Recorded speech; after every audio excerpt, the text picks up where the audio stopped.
హుజూర్నగర్ మండలంలోని బూరుగడ్డలో గల నల్లచెరువు ఇటీవల కురిసిన భారీ వర్షానికి తెగిపోవడంతో గోపాలపురం నుంచి బూరుగడ్డ కరకయ్యలగూడెం వెళ్లే రహదారి పూర్తిగా ధ్వంసమైంది.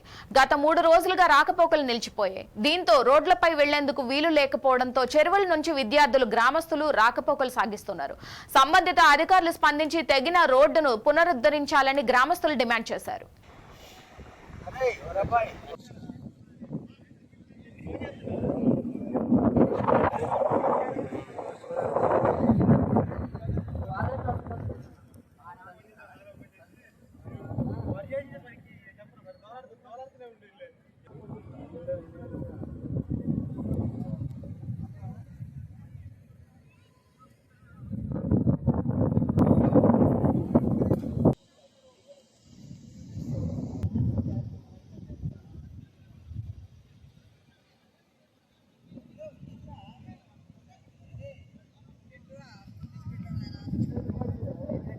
పోతుంది పిల్లగాళ్ళు.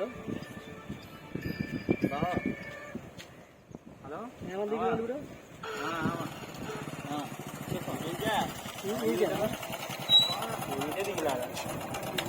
అనే డేంజర్ అది చిప్పలు పోసుకుంటాయి, చిప్పలు పోసుకుంటాయి.